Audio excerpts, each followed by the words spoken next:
Good morning, students. This is midpoint theorem of quadrilateral chapter of 9th mathematics. Theorem says the line segment joining the midpoints of two sides of a triangle is parallel to third side. कि अगर कोई भी दो side को mid points को आप join करते हो और उससे जो लाइन मिलती है that is parallel to third side. तो हमने दो मिड पॉइंट लिए हैं डी और ई। मिड पॉइंट का मतलब है ये पार्ट यहाँ से यहाँ तक और यहाँ से यहाँ तक इक्वल है और ये इसके बराबर है। So two mid points and we got the line D that joining them. और जो डी है that is parallel to B C, this we have to show. तो हमें इसमें दिखाना है कि D is parallel to B C. अब D is parallel to B C, parallel line होने के लिए कुछ कॉन्सेप्ट्स हैं। अगर कोई इंटीरियर एंगल का सम 180 हो जाता है तब भी वो लाइन पैरेलल होंगी। अगर अल्टरनेट एंगल्स इक्वल हैं तो लाइन पैरेलल होंगी, क्योंकि लाइन पैरेलल होती हैं तो alternate angles are equal. Corresponding angles equal हैं तो भी लाइन पैरेलल हो जाएगी, क्योंकि अगर लाइन पैरेलल होती हैं तो करस्पॉन्डिंग एंगल्स इक्वल होते हैं।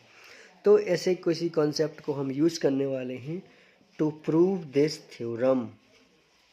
आप ध्यान से सुनना। हम सबसे पहले क्या करने वाले हैं, हम जितनी डी है उतनी ही लेंथ की एक लाइन ई एफ बनाने वाले हैं, जो भी होगी।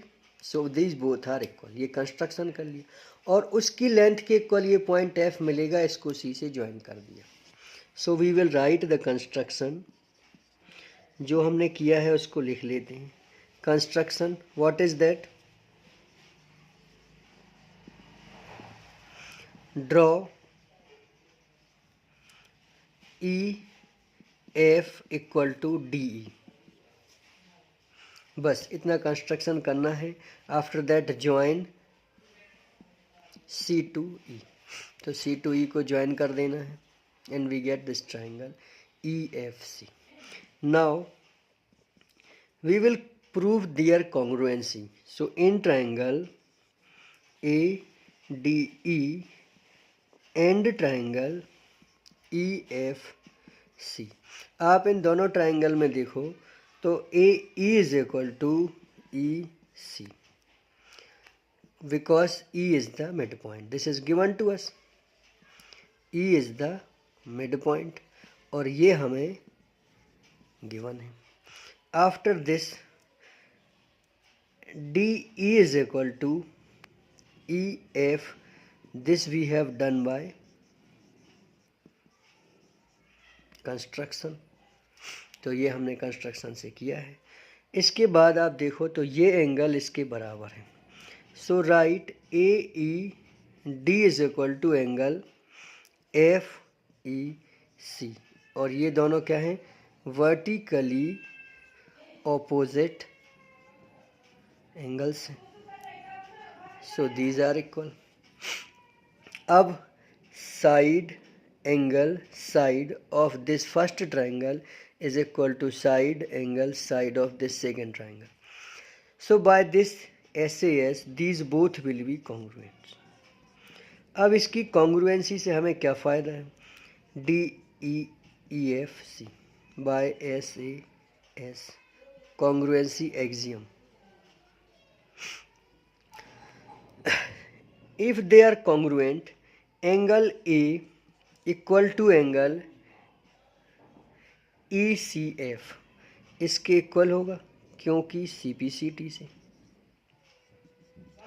अब if these two angles are equal, these two are alternate angle, these two angles are alternate for these two sides, so AD will be parallel to CF. So write AD is parallel to CF. Why they are equal? Because alternate angles are equal. As the alternate angles are equal, so lines are parallel. Now as AD is parallel to CF, so this DB is parallel to CF. साथ ही DB is equal to CF. अब जो DB है वो CF के equal भी है और parallel भी है। तो अगर क्वाड्रिलेटरल में one pair of opposite sides are equal and parallel, then that will be parallelogram. So our quadrilateral DBCF is a parallelogram. और जैसे ही ये पैरेललोग्राम हो गया, this one quadrilateral, what we say, DF is parallel to BC. ये line इससे parallel हो गई और यही हमें प्रूफ करना था। जब DF पूरी की पूरी पैरेलल है तो DE आधी भी पैरेलल होगी। So this is proved. इसमें एक और प्लस पॉइंट हमें मिल जाता है DE पैरेलल इसको प्रूफ करने के बाद, that is what, this is mid point, E is the midpoint of DF. So we can say DE is equal to half of BC. And we will utilize these both criteria of this midpoint theorem.